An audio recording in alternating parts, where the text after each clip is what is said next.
Hi, hello, it's Marie, and I've always wanted to draw all the Pokemon that exist, and so I had a great idea. Instead of just drawing them normally, I'm gonna draw them from memory. So I'm not gonna look at any pictures of them, I'm just gonna try to draw them based on what I remember they look like, which is gonna be fun. And then I'm gonna turn these drawings into pins, pin them on a bag, and hopefully look really fashionable or really stupid.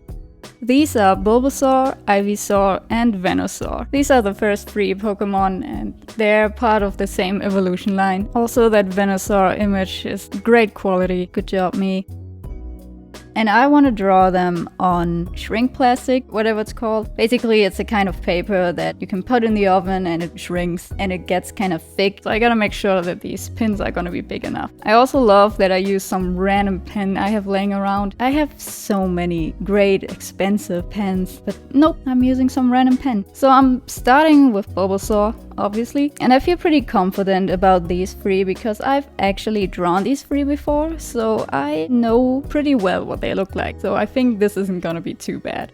So here I'm just kind of very roughly sketching Bulbasaur. I really don't like sketching. I prefer to just freestyle it, but sketching is important, otherwise it's just gonna turn out bad. So this is shrink plastic. It makes this great sound. I love it.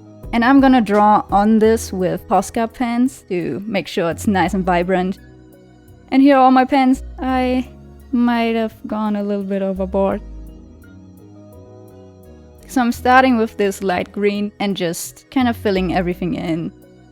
And obviously, when I'm drawing these Pokemon, I'm not trying to make them look like they look in the games. I still have my own style. As you can see, I kind of like them a bit more chunky, a bit more edgy. And that's just my own style that influences the drawing. And I'm using this green for all the darker parts for the little pod thing. What is it called? The bulb.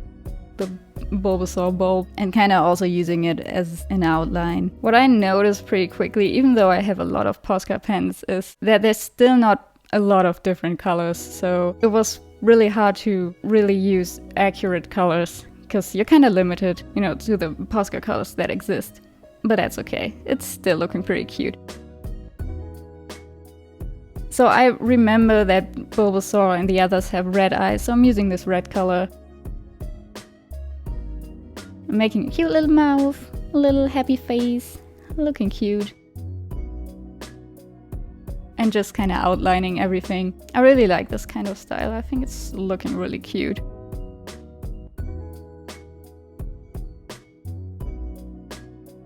So yeah, I'm adding more details.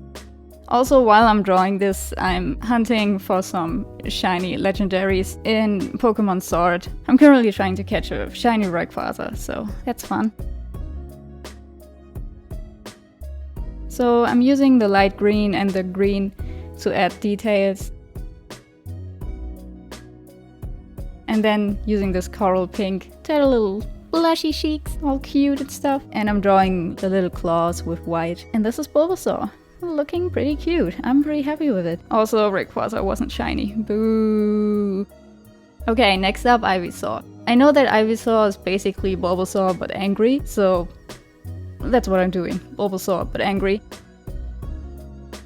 I'm also trying to give Ivysaur kind of this power stance, if you can call it that, make him look a bit more badass and cool and stuff. Also, I'm really failing the sketching part here. Like I said, I just don't like sketching, so it's always a bit of a mess. Or a lot of a mess. But yeah, it's good enough. I'm just gonna get started. So I'm using this aqua green. I know that Ivysaur is more bluish than Bulbasaur and Venusaur. So good job me for remembering. And yeah, I'm filling everything out. Kind of the same process as for Bulbasaur. Though for Ivysaur, I'm changing a lot while I'm adding the color. And at this point I'm just like, yeah, okay, I'm just gonna throw away the sketch. Just freestyle the rest. And I'm using the coral pink again for the pod thing. What are these things called? I don't know. That thing. And it's kind of looking exactly the same like Bulbasaur's, just in pink. I'm so good at this.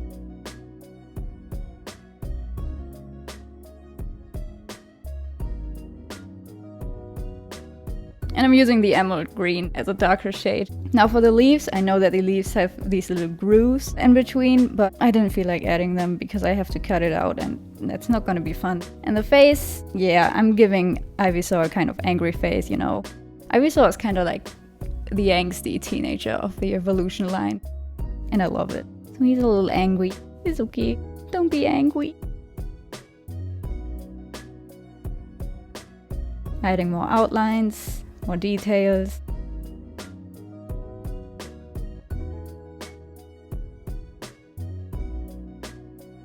And yeah, looking at the pictures, I would say I'm nailing this. Ivysaur really looks like Ivysaur. Bulbasaur really looks like Bulbasaur. I'm so good at this. It's gonna be fun when it comes to the other Pokemon. I'm gonna fail so bad.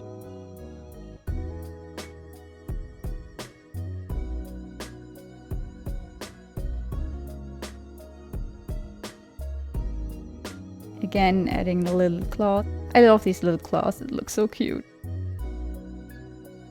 Finishing up the outlines. And adding a bit of detail to the leaves, and it's done. So, lastly, Venusaur. I know that Venusaur is a bit more flat compared to the others and a bit more chunky. He's a big boy. So I'm trying to kind of get that across in this sketch. And as you can see, just like with Ivysaur, I'm just really not great at sketching. It's, I guess it works. It's okay. So yeah, again, I think based on the sketch, it's already pretty good. And I'm using the same green that I used for Bulbasaur. I wasn't really sure anymore what color Venusaur has, so I was like, yeah, I'm just gonna use the same as Bulbasaur. It's gonna be about right. And so looking at it now, comparing the picture and my drawing, I can see a few more things that I messed up for Venusaur, things that I didn't remember. For example, the leaf on Venusaur's head, or the stem that this flower is on is kind of way longer.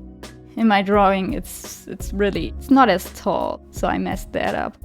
And also something that I didn't know before that you're gonna see later is those light spots on the petals. I didn't know that Venusaur had light spots on the petals. Good thing that I was like, oh yeah, I'm confident, I've drawn them before. Yeah, well, apparently I don't know them as much as I think I do.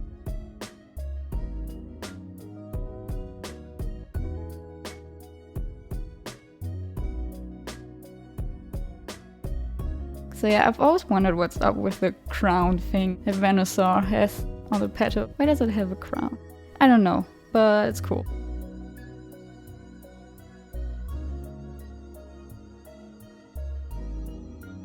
So I'm using brown for the stem,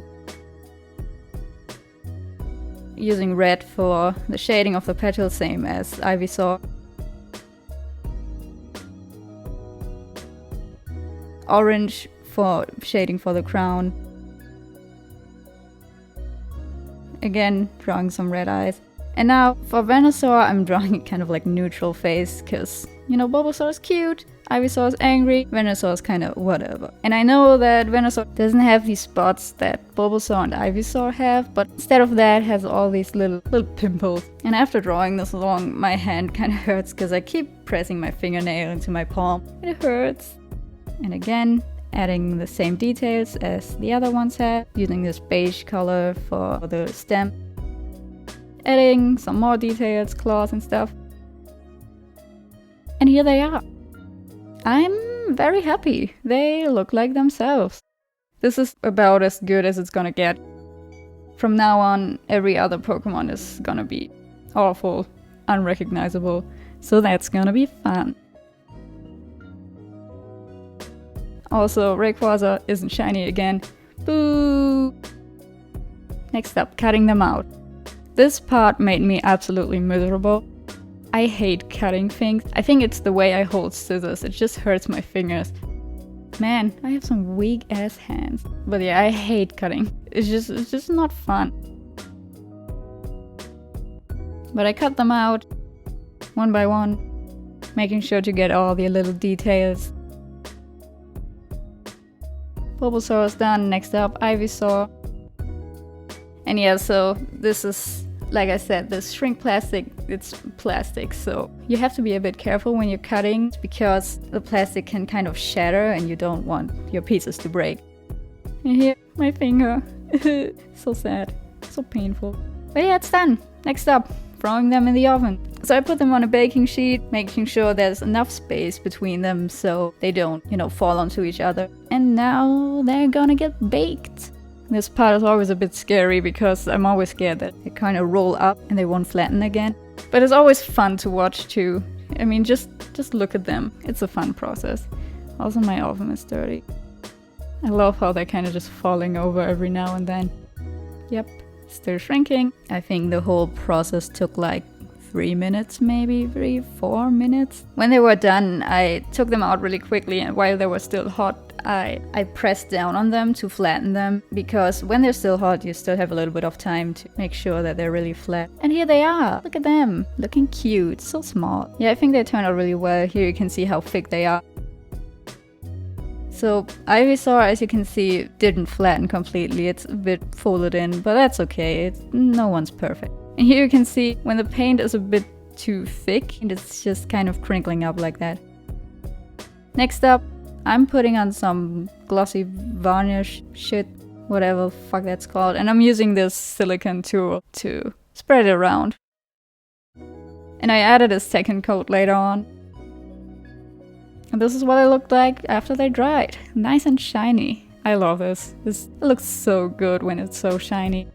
Now, the varnish did darken the colors a bit, but hey, that's okay. Still looking good.